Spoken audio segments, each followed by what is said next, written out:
सखी ने कहा सखी और सारी उपमाएं तो ठीक थी, लेकिन ये उपमा गलत हो गई।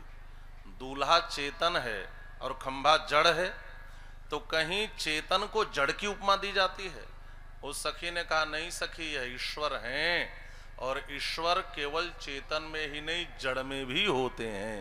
यह आज हम सबका सौभाग्य है कि वह ईश्वर ही दूल्हा बनकर यहाँ पर आ गया है, इसलिए मेरी उपमा ये गलत नहीं है। राम जी भी मुस्कुरा पड़े।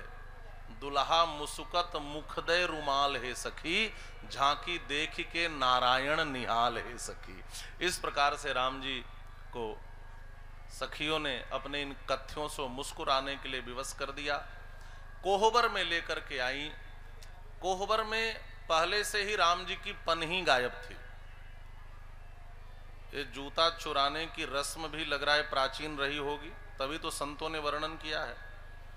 एक जगह कथा में किसी का जूता गायब हो गया, खड़ा होकर के रो रहा था। एक संत ने कहा मत रो, जरूर कोई ससुराल वाला रहा होगा। जूता उता चोरी हो जाए तो घबराइए मत। तो पहले से राम जी की पनही गायब थी। सखियों ने दुल्हन की तरह सजाकर कमरे में रखा था। ये चारों दूल्हा आए तो सखियों ने कहा ललाइन देवी के लागी पाए। लखन भैया ने पूछा ये कौन सी देवी हैं? सखियों ने कहा ए हमारी कुलपूज्य भवानी, तुम्हें उचित असाएं। ये हमारी कुलपूज्य देवी हैं, इनको प्रणाम करो। लखन भैया ने कहा किसी देवी को प्रणाम नहीं किया जाता, हमारे राघव भैया को पता है। सखियों ने कहा पता कैसे है? पता तो उसे होगा विवाह की विधि जिसका विवाह पहले हुआ होगा। हमें जहां तक पता है इस अवतार में तो क्या इसके पहले इनका कभी विवाह नहीं हुआ। मत्स्यावतार लिए विवाह हुआ क्या? कच्छपावतार लिए विवाह हुआ क्या? वाराहावतार लिए विवाह हुआ क्या? नृसिंहावतार लिए विवाह हुआ क्या? वामनावतार लिए विवाह हुआ क्या? परशुरामावतार लिए क्या कहते हैं ब्रह्मचारी क्षत्रिय कुलद्रोही, ब्रह्मचारी ही रह गए। विवाह हुआ क्या? ये तो मिथिला है जो पहली बार हल्दी लग रही है, इसलिए हम जैसा कहती हैं वैसा कह दो कि दूल्हा सरकार करें। लखन भैया ने कहा राघव भैया प्रणाम मत करना, देवी जी की नाक ज्यादा ऊंची लग रही है, जरूर कोई खतरा है। शत्रुघ्न भैया आगे बढ़े। सखियों ने कहा आप मत करो, ये बड़े वाले करें। उन्होंने पूछा क्यों? सखियों ने कहा दूरी रहो छूयो जनी लालन, तुम हो बिना नहाए।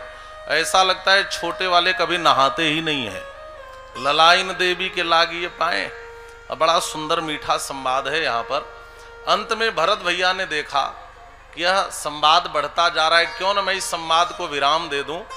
और भरत भैया उठे और लंबा चौड़ा साष्टांग प्रणाम कर दिया। सखियों ने घूंघट हटा दिया और घूंघट के भीतर से राम जी की पनही झांक रही थी। सखियां ताली बजाकर हंसने लगी। तीन दूल्हा सरकार तो सिर नीचे झुका लिए, लेकिन भरत भैया लगे बार बार प्रणाम करने, लगे बार बार प्रणाम करने। सखियों ने पूछा इनको क्या हो गया? भरत भैया ने कहा सखियों ये तुम्हारे कुल की देवी हो या ना हो, लेकिन ये भरत के देवता हैं और भरत को इनको प्रणाम करने में कोई समस्या नहीं है।